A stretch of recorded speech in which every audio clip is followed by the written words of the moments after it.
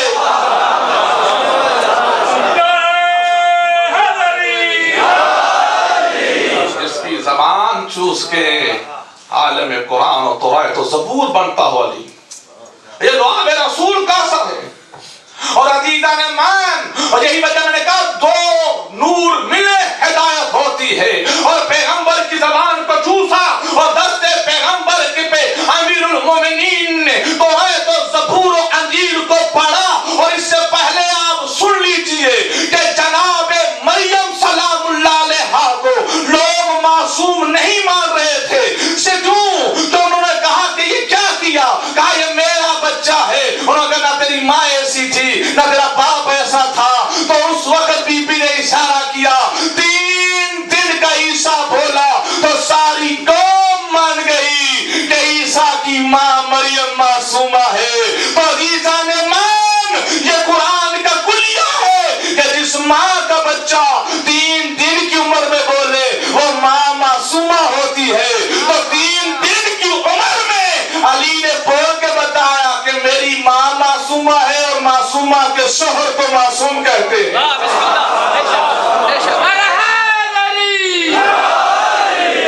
یہ لعاب رسول کا اثر تھا۔ ہم نے امیر المومنین علی بن ابی طالب کے پاس اگر کوئی منزل و فضیلت کو تسلیم کیا ہے، اسے عطائے پیغمبر مانتے ہوئے۔ اور یاد رکھیے، ہم سے کسی کو منوانا ہے تو کوئی مشکل کام نہیں، ہم بہت سادہ ہیں۔ ہمارے ماننے کی انتہا اتنی سادہ ہے کہ ہم نے ماننے کا نچوڑ رکھا ہے رسول کو، مرکز رکھا ہے رسول کو۔ ہم حسین کو نہیں جانتے تھے، نبی نے بتایا یہ حسین ہے۔ سبحان اللہ۔ ہم جانتے تھے، نہیں جانتے۔ ہم علی علیہ السلام کو نہیں جانتے تھے، رسول نے بتایا کہ علی ہے۔ اور حقیقت بتاؤں تو ہم اللہ کو بھی نہیں جانتے تھے، نہ ہم نے کبھی اللہ کو دیکھا ہے، لیکن ہم نے اللہ کو بھی مانا ہے تو پیغمبر کے کہنے پہ۔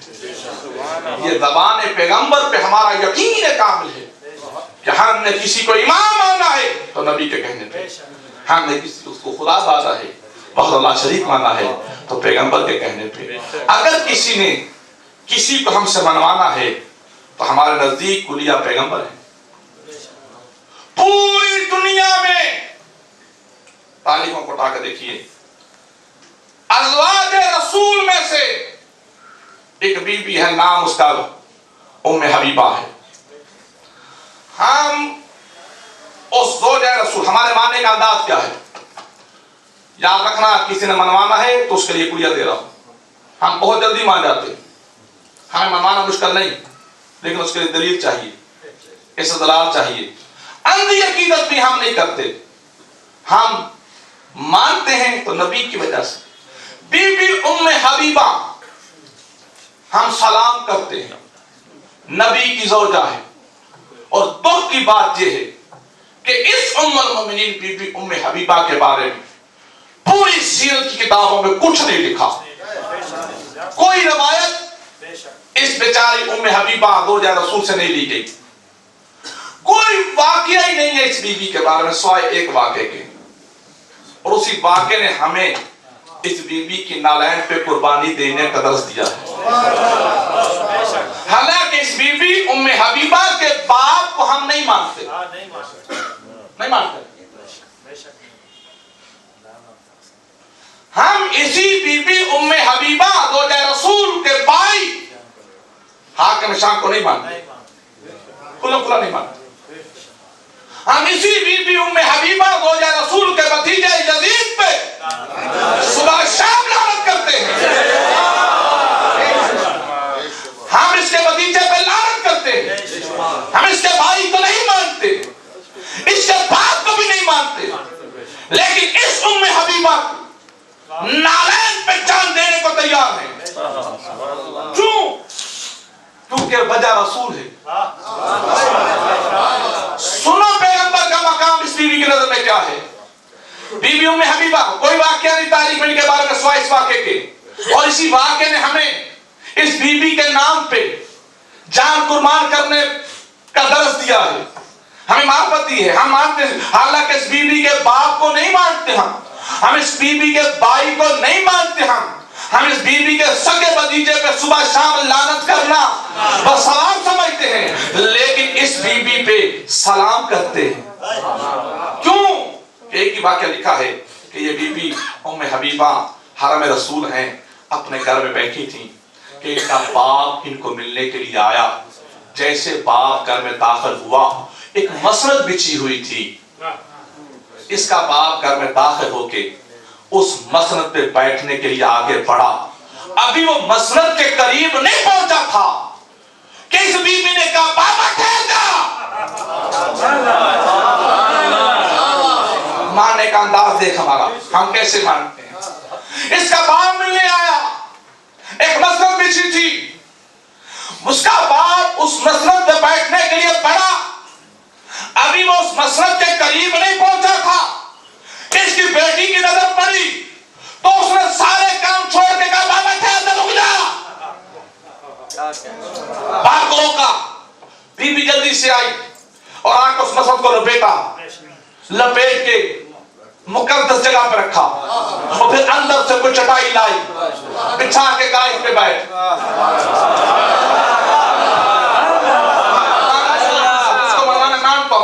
مانتا ہوں، ہم مانیں گے، لیکن ایسا اس کے مصطفیٰ تو دکھا، ایسا تھا دکھا. باپ پہنے لگا تو بی بی نے کہا ٹھہر جا. اس کو روکے، بی بی نے وہ چٹائی اٹھائی، سنبھال لپیٹی اور سنبھال دی، اور نے ایک اور چٹائی لائی، اس کو بٹھا کر اب یہاں بیٹھ. باپ بیٹھ تو گیا، لیکن کہنے لگا یہ کیا وجہ ہے، اس پہ جو بیٹھنا چاہتا تھا اس پہ بیٹھنے کیوں نہیں دیا، اس کو اٹھا کیوں لیا. کہا بابا بے شک تو میرا باپ ہے، لیکن تو اس جگہ پہ نہیں بیٹھ سکتا. کیوں؟ کیونکہ وہ چٹائی مصطفیٰ کے بیٹھنے کی ہے. اسی کا نام انصاف ہے. دنیا والوں ہم نے عدل کی وجہ سے مانا ہے. ارے سلام ہے اس بی بی پہ جو نبی کی چٹائی پہ اپنے باپ کو بیٹھنے نہ دے.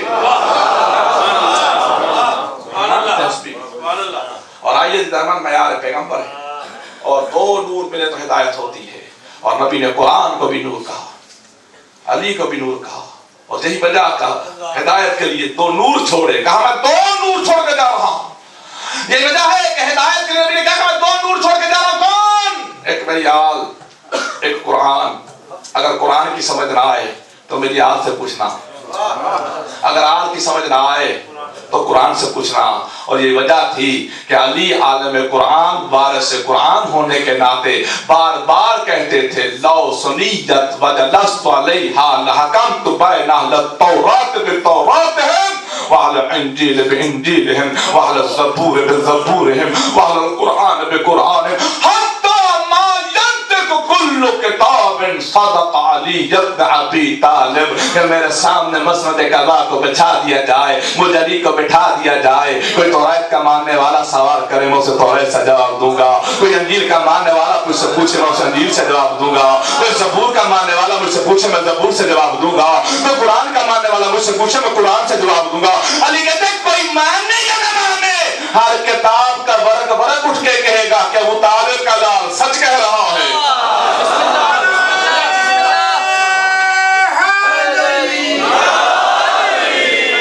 یہی وجہ تھی کہ علی فرماتے تھے